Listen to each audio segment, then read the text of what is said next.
Bon, je remercie évidemment Madame Darmon, directrice du Centre Flegg, toute la team qui l'entoure, en particulier Mandy, de m'avoir gentiment invité à partager ce moment avec vous, ces moments avec vous, donc les 3 moments, 3 fois 45. C'est parti pour le premier. Alors, qui connaît le titre du cours de ce soir? Personne, voilà, c'est le test. Je savais, vous êtes venus pour le stand-up. Vous êtes venus pour le stand-up. Alors, on va commencer le stand-up tout de suite. Alors, ça va la 3e dose, donc comment ça se passe? Parce que si on a eu... ça va vraiment, c'est pas mon truc. Alors, on va parler, donc c'est quoi le titre? Pense bien, tout ira bien. C'est la pensée, la mahashava, la pensée. Donc, je déclenche le chrono, c'est parti. Donc, comme vous le savez, le règne est partagé en 4 règnes. Le règne minéral, qu'on appelle domem, qui est silencieux. Le règne végétal, qu'on appelle soméar, ça germe, oui. J'en vois qui fronce les sourcils. Le règne animal, qu'on appelle chai, vivant, c'est-à-dire que ça bouge, ça se reproduit, c'est vivant. Et l'être humain. L'être humain, comment on l'appelle? Médaber, qui parle. D'accord? C'est pas que les filles, hein, c'est les garçons aussi. On a un garçon qui parle plus que les filles. Donc, Médaber. D'accord? Donc, nous, on s'appelle les parlants. C'est comme ça que la Torah nous décrit. Des parlants. On est des parlants. Ok? Par contre, ça, c'est les chachamim, plutôt les sages. Mais la Torah, elle dit autrement. La Torah, elle dit Naase Adam, Betsalmenu Kedmutenu. Que l'homme va être fait à notre image, on va dire, et à notre ressemblance. D'accord? Alors je cible, hein, j'explique pas tout, je cible sur le sujet. Et c'est quoi à notre ressemblance? En quoi on ressemble à Hachem? En quoi on ressemble à Hachem?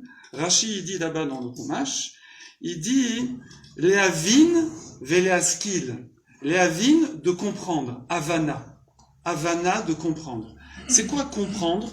C'est la pensée, d'accord? C'est comprendre les choses à l'intérieur des choses, c'est faire comparer les choses, les faire se ressembler, et c'est construire à partir des connaissances que j'ai déjà, des connaissances nouvelles. C'est ça, penser.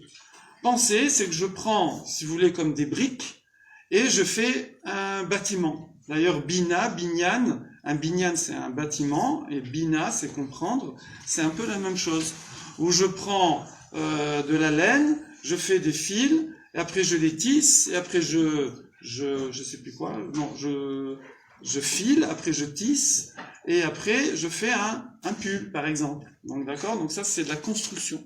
Donc la réflexion c'est ça, la pensée, si je veux dire en un mot, un peu rigolo comme ça, sympathique, la pensée c'est tricoter. Qu'est-ce que j'ai appris ce soir? Que penser, c'est tricoter. D'accord? Voilà. C'est tricoter avec vos connaissances pour faire des nouvelles connaissances. Ok, super. Ça, c'est l'introduction. Donc là, vous avez tous et toutes une question. C'est quoi la question? Qu'est-ce qu'on tricote? Pas mal.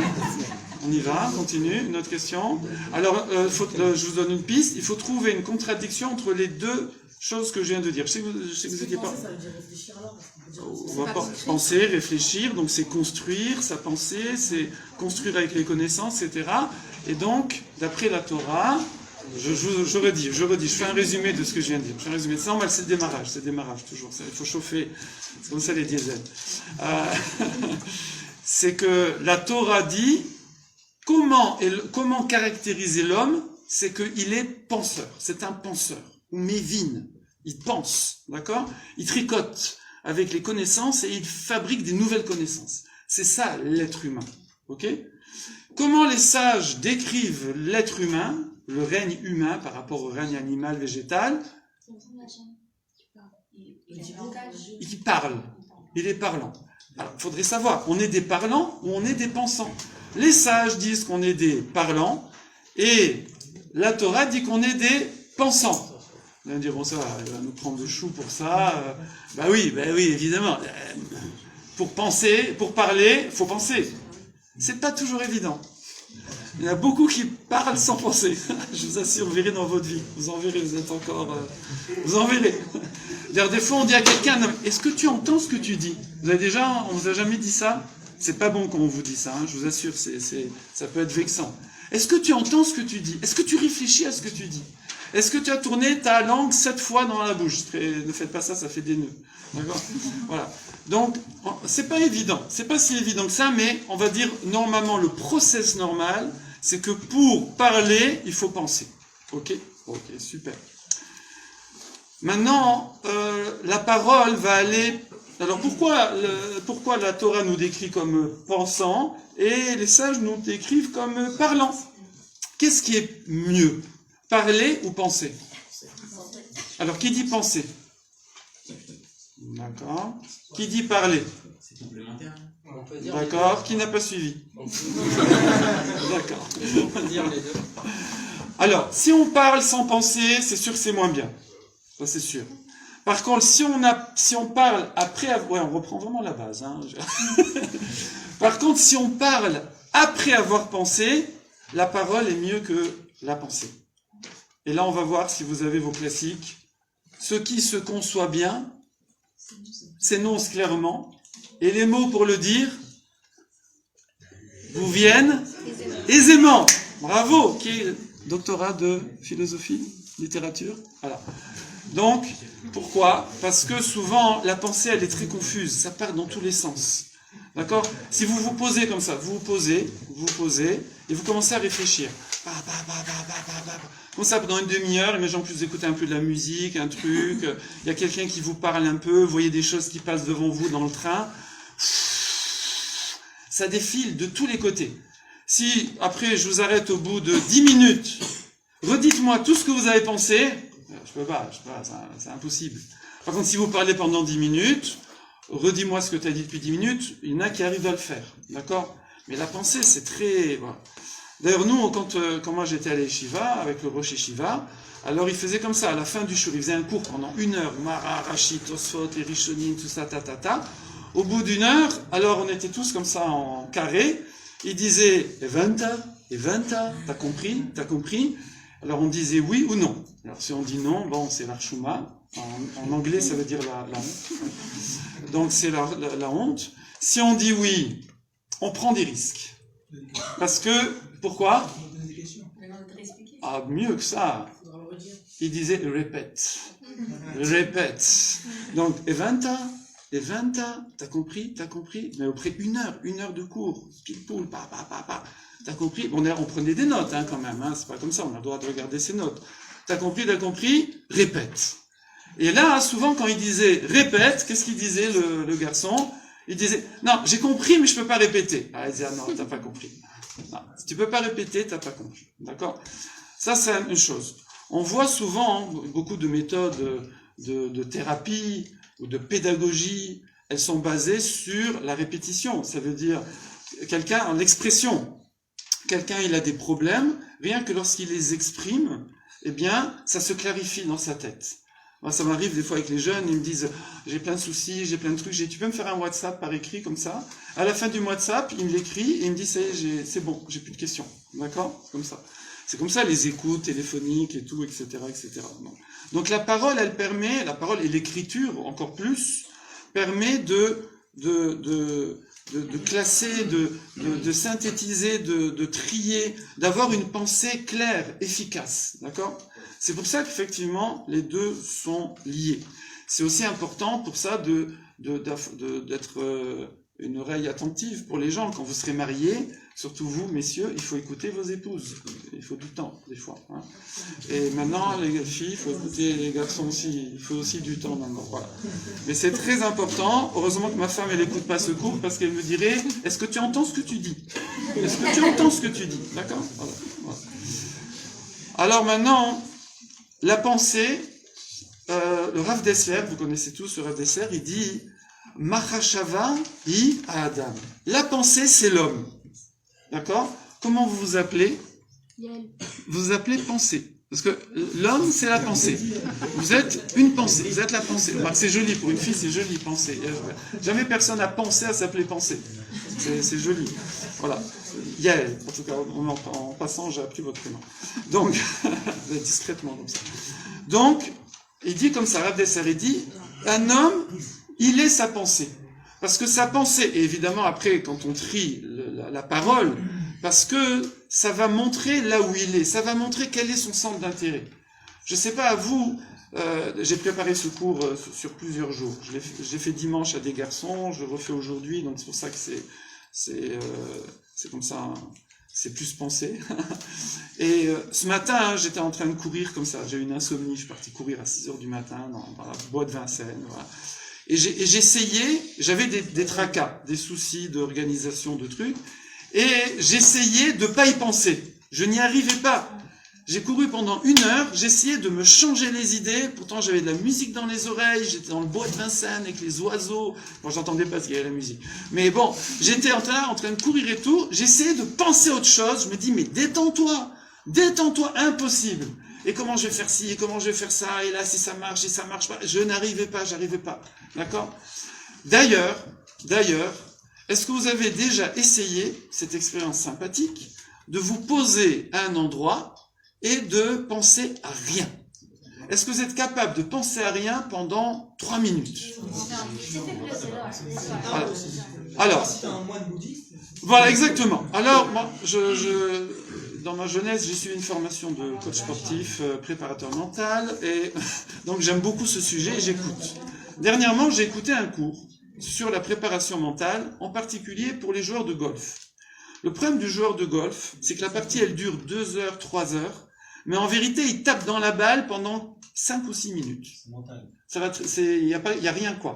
Il y a 18 trous, et 2-3 coups par trou, ça prend 10 secondes de taper dans la balle, donc faites le calcul, ça fait 10 minutes de jeu. Mais sur 3 heures.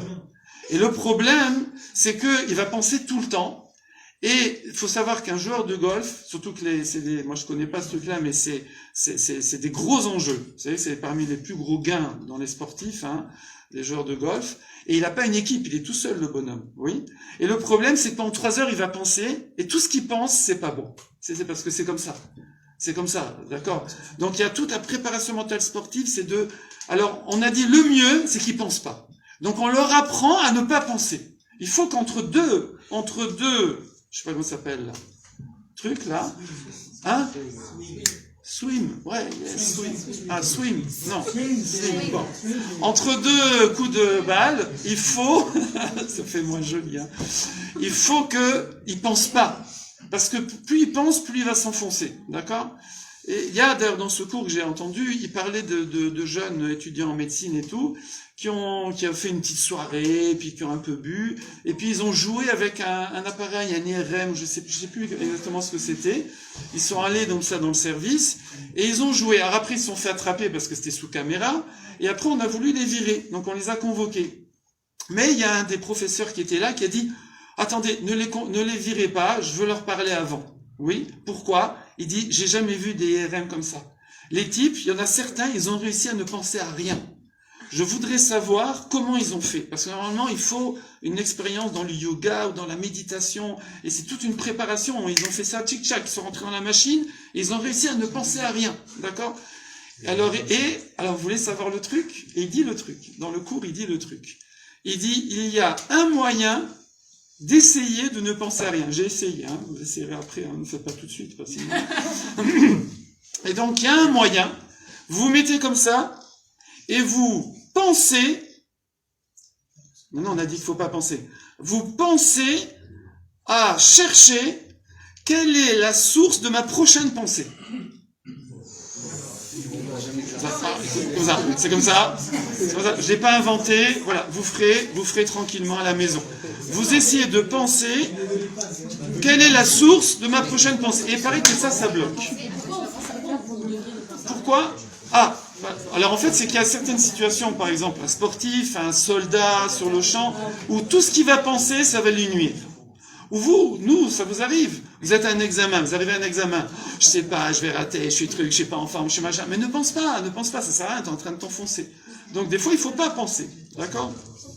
Voilà. Alors ça, c'est pour dire qu'un homme, il pense tout le temps. Il pense tout le temps. Et il a beaucoup de mal à contrôler ses pensées. Et en général, ces pensées, elles vont aller là où où il est lui. Vous voyez ce que je veux dire? Pas où il est lui, là, assis sur sa chaise, mais sa préoccupation dans sa vie. Et donc, si je pouvais voir à quoi pense quelqu'un, je saurais qui il est. C'est extra pour un chidour, par exemple. Pour un chidour, en fait, le type, il est là, est en train de vous parler en face. Bon, on va pas rentrer dans des trucs un peu salés, tout ça, mais à quoi il pense, d'accord? Il regarde mes yeux, à quoi il pense, il regarde mes cheveux, à quoi il pense, il regarde mon bouton là, à quoi il pense, je sais pas. Je veux dire, à quoi il pense, oui? Bon, là, je dirais, il est un peu occupé. Mais c'est intéressant de savoir quand quelqu'un, voilà, il est dans son transport, dans le métro et tout, à quoi il pense. Bon, de nos jours, vous avez un petit problème, excusez-moi. C'est qu'en fait, enfin moi aussi maintenant je l'ai, mais je l'avais pas à votre âge. C'est qu'on est tout le temps fourré dans notre téléphone. Donc en fait, on n'a pas le temps de penser. On est tout le temps machin, on regarde ci, on regarde ça, les WhatsApp, les trucs Instagram, les machins. Donc en fait, avant nous, on pensait peut-être 10 heures par jour. D'accord? C'est-à-dire penser librement, sans aucun guide, sans aucune agression extérieure. On pensait comme ça, d'accord, en fonction de la vie. Mais nous, on est très dirigeants de pensée. Bon, tout ça, c'était un peu l'introduction. Mais on voit que quelqu'un en apprend à connaître par rapport à ses actes. Et Oui. De demander on peut pas, justement, la pensée, c'est quelque chose qu'on ne peut pas voir chez nous. Pardon? Oui, heureusement. Alors, vous savez qu'il paraît que ça existe. Il paraît qu'il y a des gens, alors ça, je ne vais pas rentrer là-dedans, je ne connais pas, mais il paraît qu'il y a des gens qui lisent les pensées et il paraît que c'est extrêmement désagréable. C'est un cauchemar. C'est un cauchemar. Déjà, il y a un cauchemar, ne mettez jamais des micros dans votre maison. Non, c'est vrai. D'entendre ce que vos enfants disent. Moi, une fois, je suis monté comme ça, à pas de loup. Je voulais voir qu'est-ce que mes filles... Bon, j'ai un syndicat à la maison, j'ai 8 filles, pour ceux qui ne me connaissent pas. Ça s'appelle un syndicat. Bon, Baruch Hashem, j'en ai casé 5, donc ça va. Maintenant, j'ai un syndicat de gendres, mais bon, ça va. Et donc, elles étaient là. C'est un dortoir en haut, il y a 4 lits doubles, d'accord? Donc, c'est un dortoir. Et donc, une fois, j'entends, ça parle... Vous savez, les filles, elles parlent jusqu'à minuit, ça parle. J'en ai 2, elles sont tout le temps ensemble, et elles parlent... Je dis, on dirait, vous n'êtes pas vus depuis 6 mois, alors vous avez passé la journée ensemble, je comprends pas. Bon. Et donc, je suis monté comme ça, tout doucement. Et elle parlait de moi. Mais pas en bien, hein. Entre nous, hein. Elle disait, ouais, il s'est énervé, ouais, il dit qu'il faut pas s'énerver, mais il s'énerve et tout ça. Ouais. Non, maintenant, ça y est, c'est fini. Mais avant, j'étais coléreux dans ma jeunesse, voilà. Et donc, voilà. Et ça m'a... c'est très dur. Ça m'est arrivé aussi une fois... J'étais à l'école et j'étais prof à l'école, à rue Pavé, pour ceux qui ne savent pas, et il y avait 2 rabbinim qui travaillaient avec moi. Ils étaient devant moi dans l'escalier, ils m'ont pas vu, j'étais derrière. Ils ont parlé sur moi, ils ont rien dit de méchant. Ils n'ont pas dit de la shonara, chazé shalom, mais ils ont parlé sur moi, et c'est hyper désagréable. Donc déjà, il faut pas entendre ce que les gens disent sur vous, c'est horrible, c'est un cauchemar. Tout ça, la shonara, etc. Penser, ce serait horrible. Là, par exemple, si moi, je voyais ce que vous pensez, je tomberais par terre. Mais c'est sûr, parce que forcément, il y aurait pas mal de pensées liées à moi, à ce que je dis. Il est bizarre, ce mec, il a des trucs, il a le nez cassé, il a la dent de travers, il a le truc des oreilles décollées, je sais pas, des trucs, vous voyez. Donc, je serais très mal, très mal. Là. On peut pas, il faut pas, heureusement. Voilà. Donc, Hachem, il nous a fait un chesed que de base, normalement, on ne voit pas les pensées des gens. Et nous, on doit éviter de voir ce qu'ils disent. Il ne faut pas chercher, pour ça, la loi du Lachon Hara. Maintenant, Hachem nous a fait un autre chesed, une autre bonté, c'est qu'il nous a permis de faire énormément de choses en automatique sans penser. Et ça, alors tout à l'heure, on a dit non, il faut penser avant de parler. Oui, il faut penser avant de parler. Mais là, par exemple, quand j'ai fait comme ça, j'ai pas pensé que j'allais bouger mes doigts, ça s'est fait tout seul. Et là, mes bras aussi. Ouais, ça bouge tout seul, d'accord? Et mes yeux, ma tête, tout ça. Et si je mâche un chewing-gum, j'arrive à marcher en même temps. Parce qu'il y en a, ils n'arrivent pas. S'ils mâchent un chewing-gum, ils sont concentrés. Non, c'est une blague. Donc, je veux dire, alors nous, par exemple, c'est quoi le max? Le max, c'est, je conduis, j'ai le téléphone comme ça, j'ai mon voisin, je lui parle en même temps, je me gratte le dos et je conduis, voilà. Et je fais tout ça en même temps, d'accord? Et j'ai la radio qui est allumée, admettons. Et on fait tout en même temps, vous voyez? Pourquoi? Parce que c'est automatique. Je sais pas si vous êtes déjà arrivé, moi ça m'est arrivé de partir en vélo de chez moi pour aller au point B, mais comme j'ai l'habitude d'aller au point A, je vais au point A. Et au milieu du chemin, je me dis, attends, je suis à l'opposé, là. Ouais, c'est rigolo. Et hop, je repars. Bon, vous allez dire, c'est que les vieux qui font ça, je sais pas. Peut-être que vous, ça vous arrive jamais.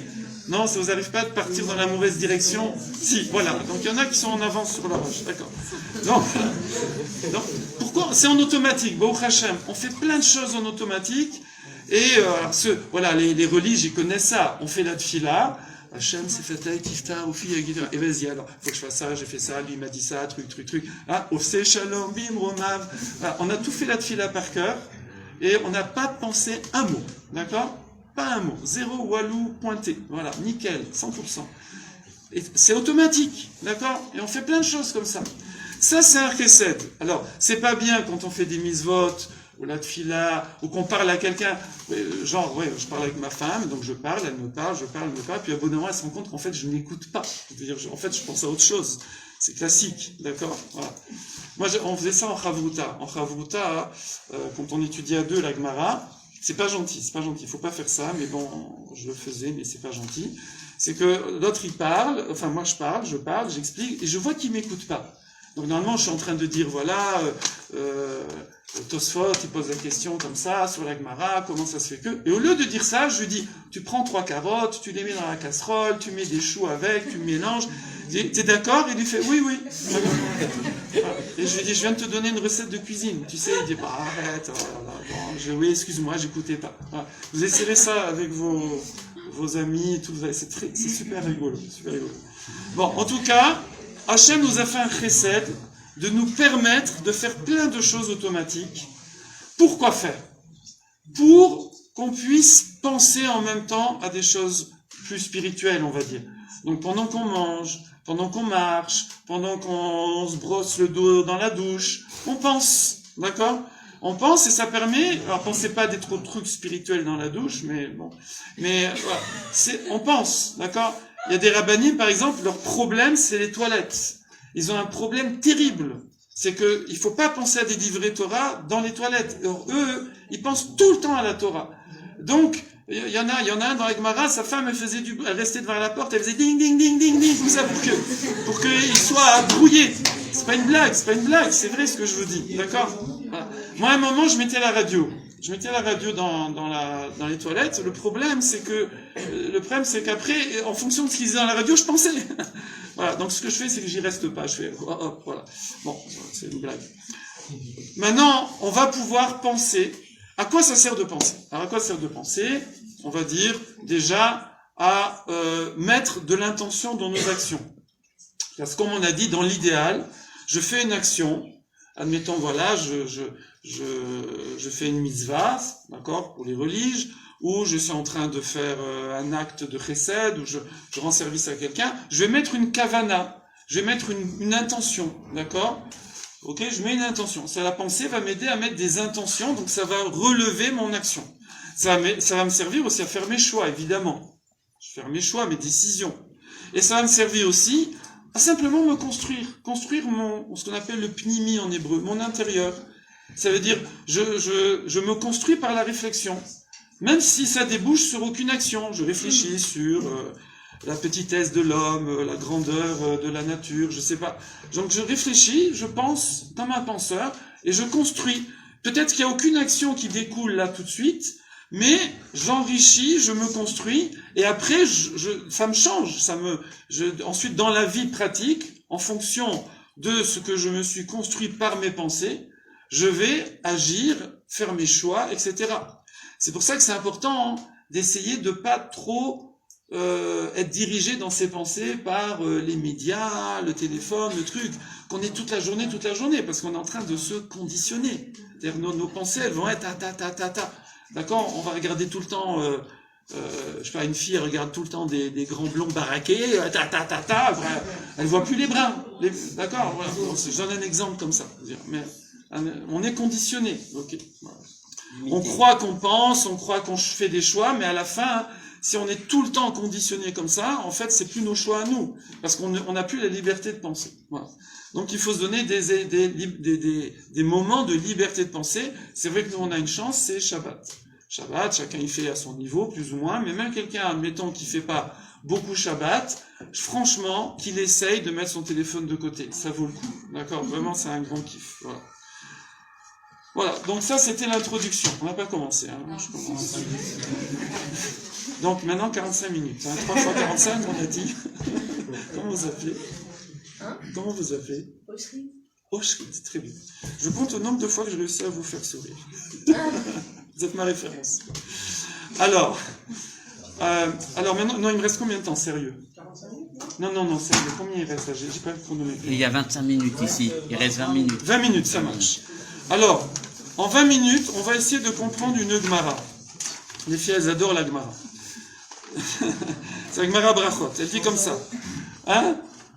Quand la Omer, Shosha Pa'amim, Poteach et Yadecha, Bechol Yom, Areze Ben Olam Haba.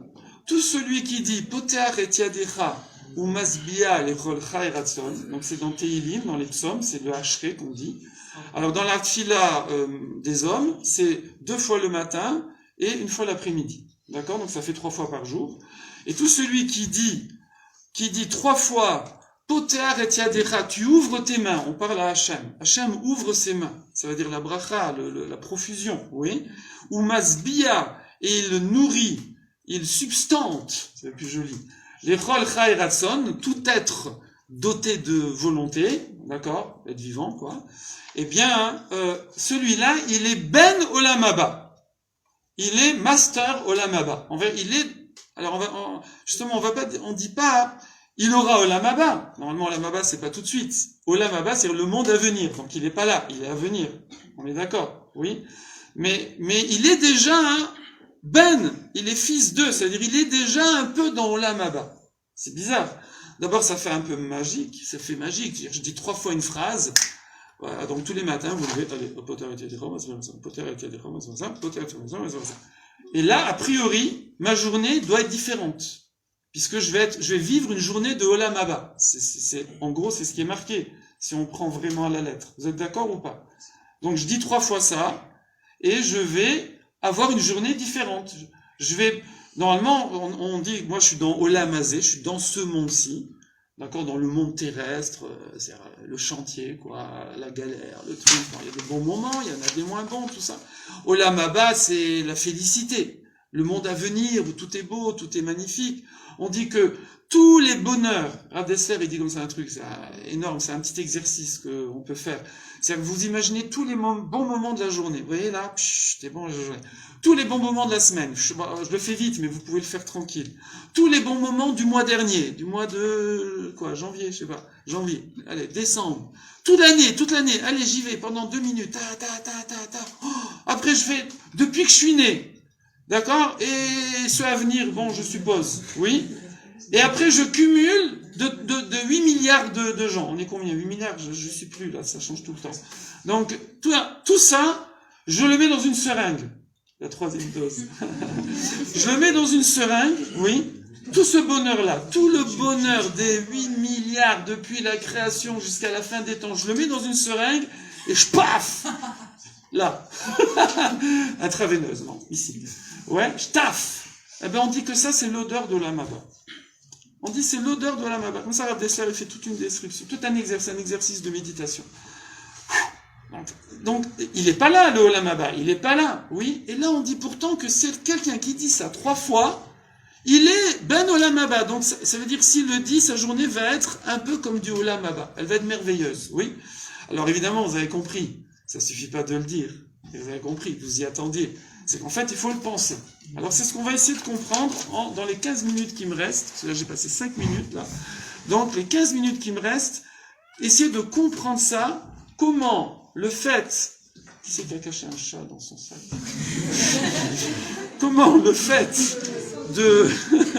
Je vais le sortir, hein, ça ne me gêne pas. Comment le fait de penser 3 fois par jour, en plus 3 fois, bon, 3 fois c'est comme la carte bleue, hein, c'est pour... Mais 3 fois que Hachem, il ouvre ses mains et il rassasie toutes les créatures. Alors en particulier, il faut dire que c'est dans le Hachré. Le Hachré, c'est Aleph, Bet, Gimel jusqu'à Tav, sauf le Nun, parce que c'est Néphila, c'est tombé. Ça veut dire, c'est pour dire que par le mérite de la Torah, on est nourri. D'accord? Donc il faut penser à ça 3 fois par jour, et la journée est différente. Alors, on va essayer de comprendre ça. Pour comprendre ça, on va dans Michelet. Ça tourne, là? Super. Non, ça s'arrête tout le temps, je sais pas pourquoi. On va dans Michelet. Le roi Salomon, Shlomo Améler. Et là-bas, il dit comme ça, on le dit dans la Tfila aussi, Rabot, Machashavot, Belev Ish. Donc elles sont nombreuses, les pensées dans le cœur de l'homme. Bon, on ne saura pas pourquoi, les pensées, c'est dans la tête, dans le cœur. Voilà. Et Veratzat Hashem Takum. Mais c'est les conseils d'Hachem qui vont se réaliser. Bon, ça veut dire quoi? C'est-à-dire, apparemment, ça veut dire pense toujours, cause toujours, tu m'intéresses. Pense toujours, de toute façon, c'est Hachem qui décide. Toi, tu as des projets. Donc, tu as des projets, tu prépares, tu apprends, tu fais des formations, tu fais des plans. Ensuite, tu passes à l'action pour arriver à un certain résultat. Il faut faire ça. On fait tout ça dans la vie. D'accord? On pense et on agit. Oui, on pense, on prépare, on agit. Mais il faut savoir que le résultat, il est dans la main d'Hachem. Ouais? D'accord. Ça, c'est ce que nous dit le roi Salomon. Ok? Ça veut dire, toi, tu proposes, Hachem, il... Quoi, vous connaissez déjà? J'ai déjà dit ça. J'ai déjà dit ou pas? J'ai dit? Vous ne voulez pas me faire honte? Je le répète à chaque fois, c'est ça? Nous, on propose, Hachem, il dispose. Ok, super. La nature de l'homme, c'est pas ça. La nature de l'homme, c'est-à-dire nous, évidemment, je vous aurais fait un QCM, vous aurez tous coché juste. Oui. Mais en vérité, on le dit, mais on le vit pas vraiment. On a tous cette impression que c'est nous qui faisons. C'est vrai que avant un examen, on met la tzedaka, on fait un télim, on dit Hachem, fait que je réussisse l'examen et tout. Mais en vérité, je veux dire, on a du mal quand même à réaliser que, oui, on a du mal. Et il n'y a pas de mal à avoir du mal. Pourquoi? Il y a un événement très célèbre. C'est le roi Chizkiyahu. Le roi Chizkiyahu, il était à Yerushalayim, à Jérusalem. À un moment, il y a eu le siège de Jérusalem par une des plus grandes armées du monde qui existait. C'était l'armée de Sancheriv. Oui. C'était une armée que rien que les feux de camp, on dit, on a l'impression qu'il faisait jour. Vous voyez, la nuit. Oui. Et donc, Chizkiyahu Améler, c'était le soir de Pessah. Il a dit à Kadosh Baruch Hu, il a dit Hachem, je pourrais sortir faire la guerre, d'accord, mais je peux pas. Le roi David, quelques siècles avant, lui, il pouvait, c'était son aïeul, ouais. Donc lui, il pouvait faire la guerre et savoir que c'est toi qui donne le résultat. Mais moi, si je fais la guerre, je vais avoir l'impression que c'est moi qui donne le résultat. J'arriverai pas à faire l'action et à réaliser que c'est toi qui donne le résultat de l'action. Moi, si je le fais, c'est moi qui le fais. Alors imaginez, c'est le roi Chizkiyahu qui a fait le Mashiach, hein, donc vous voyez le level, ça fait du niveau. Hein. Donc imaginez que si lui, voilà, donc nous, faut pas se culpabiliser qu'on le dit, mais en vérité, on a du mal à le vivre. Alors il dit, ce que je suis maintenant, c'est le Rav Yechiel Levinstein Zatzal, qui était le Mashgar de Poniovitch et de Mir, et il dit, évidemment qu'on va pas, celui qui croit qu'il arrive à vivre comme ça, à être conscient que moi je propose, mais c'est Hachem qui dispose, que moi je fais mes projets, mais je suis conscient que le résultat ça vient d'Hachem, 100%. Non, si quelqu'un il s'imagine qu'il est à ce niveau-là, walou, d'accord? Non, ce qu'il faut par contre, c'est se battre. Se battre, oui. Ça veut dire essayer tout le temps de gratter un peu. Essayer de tout le temps de gratter un peu, de réaliser que voilà, moi je fais avec mon intelligence, comme il faut. Je fais pas genre tménique, hein. Je fais pas genre style. Je fais bien. Donc par exemple, je fais des études, je fais mes résumés, j'apprends au fur et à mesure, je révise, je fais les annales, je me renseigne c'est quoi les questions qu'il aime bien ce prof, etc. Je fais tout, voilà. Donc je fais ma stratégie, je fais mon travail, et vous voyez, mais plus on le fait bien, plus on se dit c'est in the pocket. Oui. J'ai rencontré une dame qui est comme ça on a discuté et tout, elle a 4 doctorats, de trucs, de ça, elle est chercheuse, elle est prof à l'université, tout ça. Elle me dit, j'ai loupé mon bac. Pour ceux qui, ça donne de l'espoir. Elle dit, j'ai loupé mon bac, d'accord? Le stress, le truc, le machin, ça arrive, d'accord? Voilà. Donc, nous on a du mal, voilà. Mais il faut essayer de se battre là-dessus. Mais la nature humaine, c'est de croire que c'est nous qui faisons tout. D'accord? Pourtant, on nous dit que non. On nous dit que nous, on doit faire, ça s'appelle Ishtadlut. On doit bien penser, on doit bien préparer, on doit bien travailler, on doit tout faire. Mais savoir que le résultat, ça dépend d'Hachem. Ok? Exemple. C'est écrit explicitement dans la Torah, ça. Où est-ce que c'est écrit explicitement dans la Torah? Avec l'histoire de Yosef. Yosef, quand après ses frères l'ont retrouvé en Égypte, et qu'il l'avait vendu, ils ont voulu le tuer, ils l'ont vendu, et après il s'est retrouvé esclave, etc. Toute cette longue galère, mais après il s'est retrouvé vice-roi d'Égypte. En vérité, c'était le roi efficient, d'accord? Et là-bas, dans les psukim, c'est marqué « Vayomer Aleem Yosef ». Donc après, eux, ils arrivent devant Yosef, et ils ont un peu peur qu'il se venge. Ils ont peur de... Qu'est-ce qu'il va leur faire maintenant, d'accord? Bon, c'est pas beau de se venger, on se venge pas, etc. Bon, mais disons qu'il va leur faire le tikkun, comme on dit. Je me venge pas, mais je te fais ton tikkun. Oui, bon, ceux qui le connaissent, ils savent c'est quoi. Donc, et Yosef leur dit, Yomer Aleem, Yosef, Al tirou, non, n'ayez pas peur. Don't worry, be happy. N'ayez pas peur. Qui a tachat Elokim ani?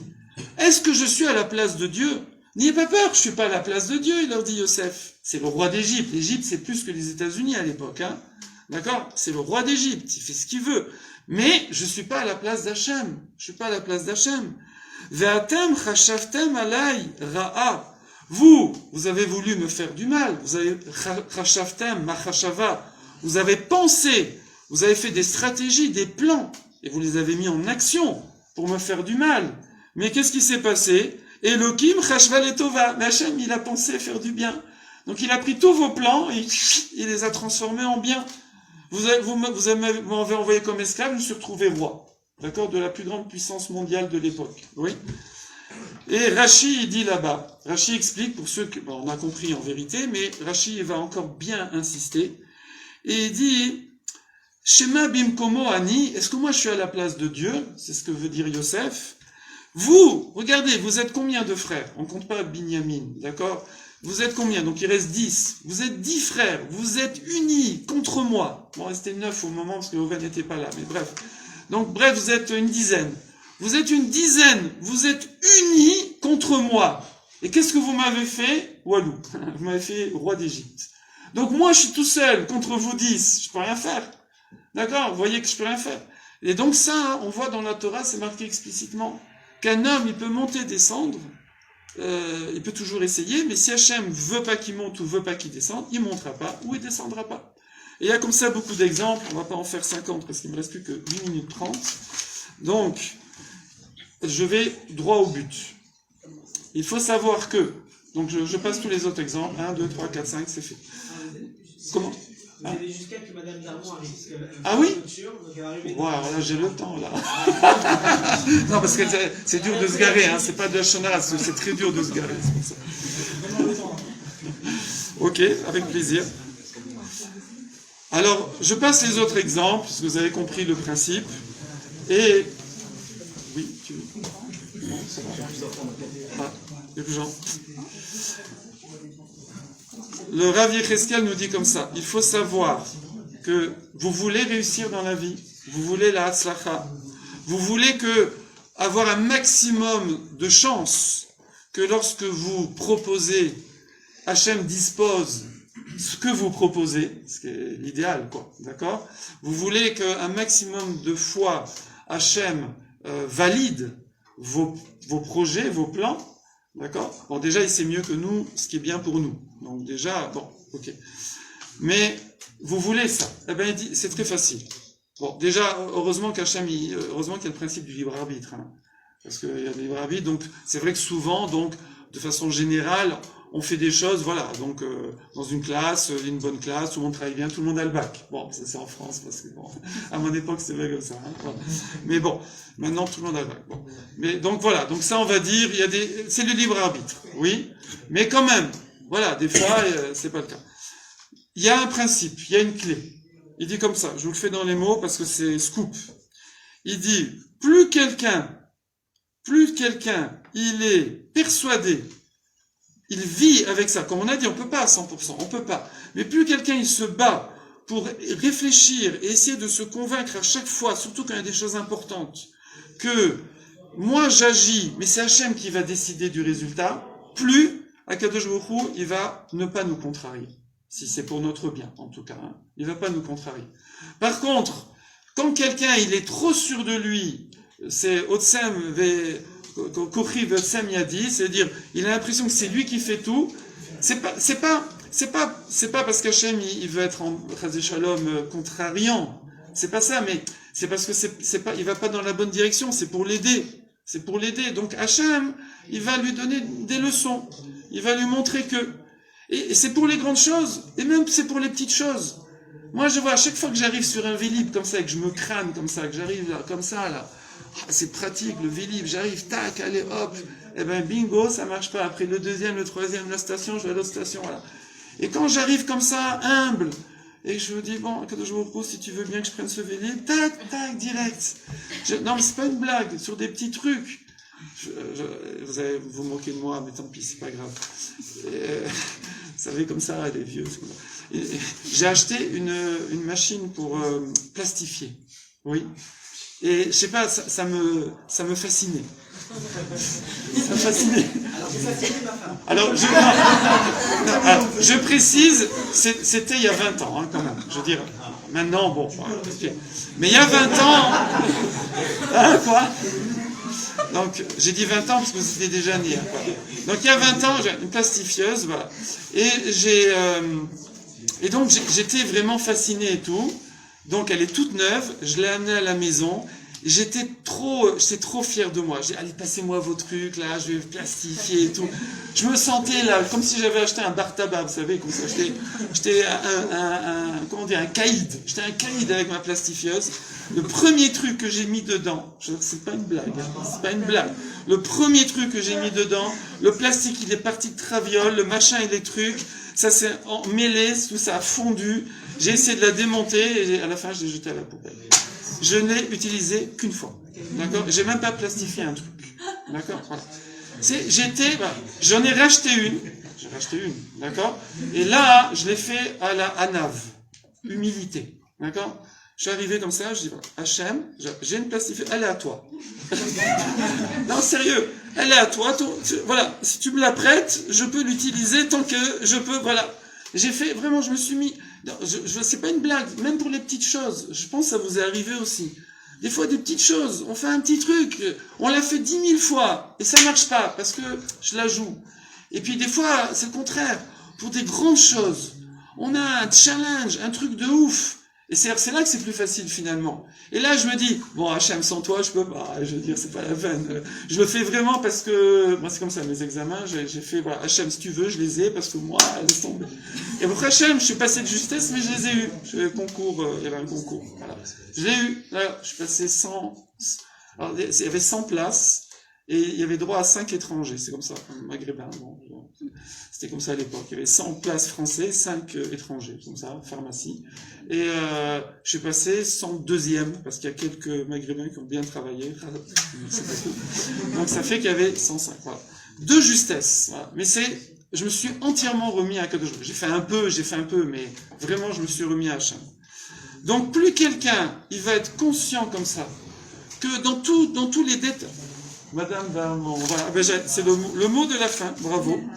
Plus quelqu'un il va être conscient que ses machashavot, ses pensées, elles sont à lui, elles sont nombreuses, il a des plans, il a ses projets, il a ses actions, mais c'est Akadosh Baruch Hu qui va donner le résultat.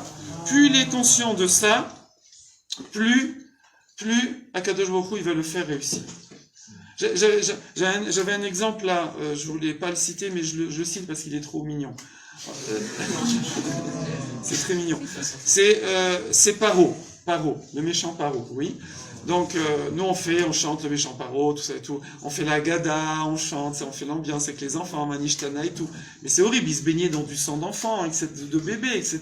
Je veux dire, c'était un cauchemar. C'est-à-dire, les plaies avant les plaies, comment ils nous ont fait souffrir, 86 ans d'esclavage et tout. Bon, bref. Mais, voilà, Paro, c'était quoi son plan? Son plan, c'est qu'il a su, par les Note ou nom? Astrologue. Par ces astrologues, c'était ni nom, ni... Par ces astrologues, il a su qu'il y avait un Goël, un libérateur qui allait venir. Ils n'arrivaient pas trop voir s'il était juif ou égyptien.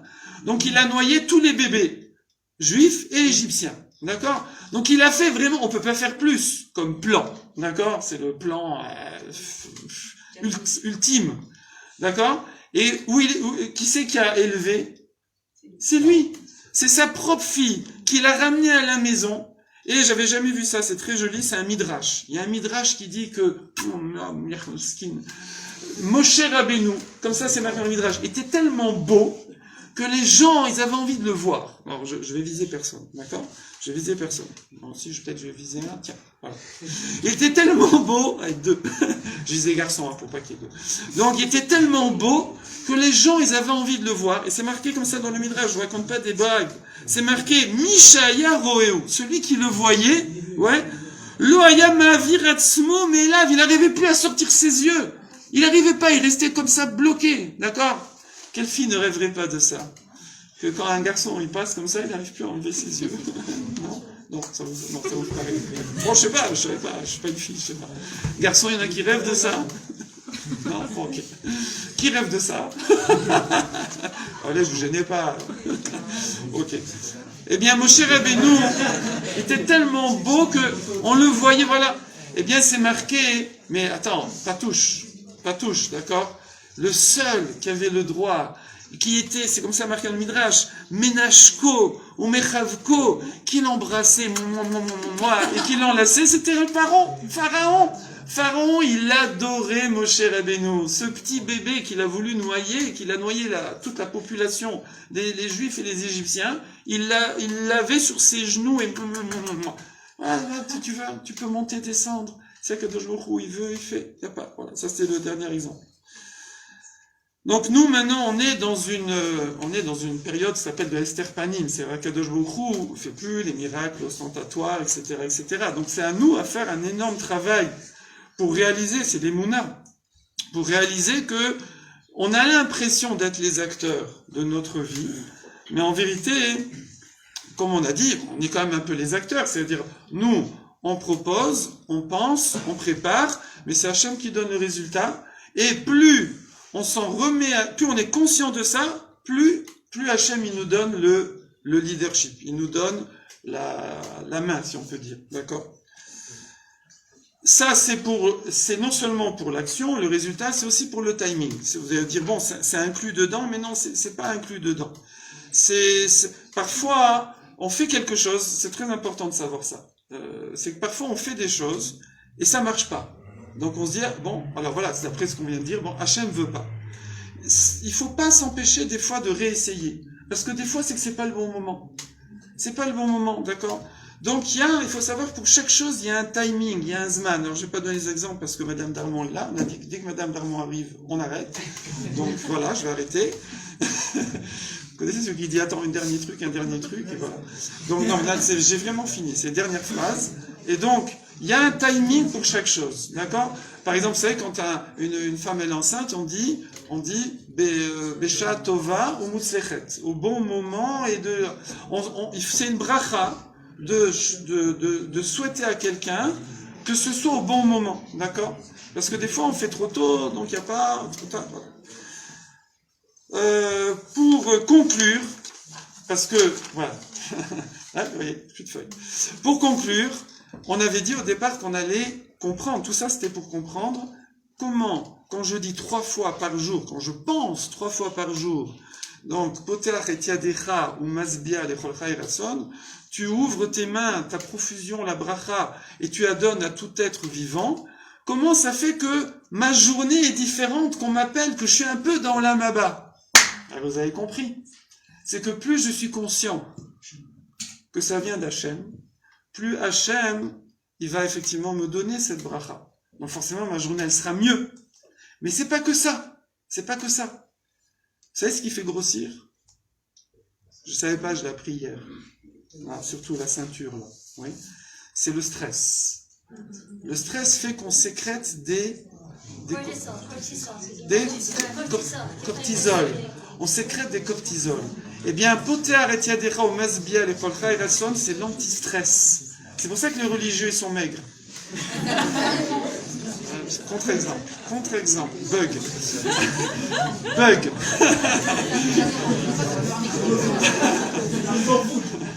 Bon, on laisse ça de côté. Pourquoi? C'est plus quelqu'un, il est conscient de ça, moins il est stressé aussi.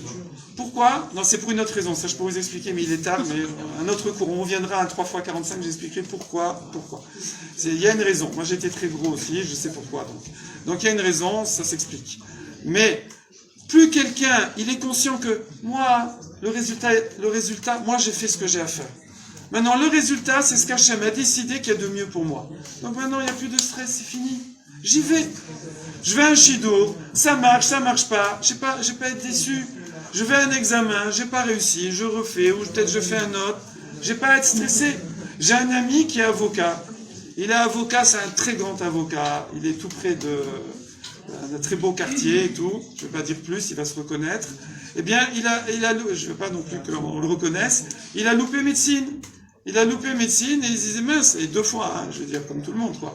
Je dirais, première année, redouble, deuxième année, il a dit, bon, je fais droit, mais en vérité, c'est un avocat, ça se voit, je veux dire, et je connais un autre, comptable, non, c'est pas Mendy, un comptable, expert comptable, commissaire au compte, il a un gros cabinet place Vendôme, pour vous dire.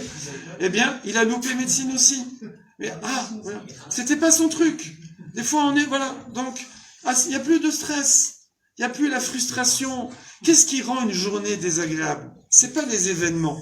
C'est pas les événements qui donnent la journée désagréable. C'est comment on les vit. Et quand quelqu'un il est dans cet état d'esprit-là, eh ben c'est pareil. Il voit les choses passent, coulent sur lui.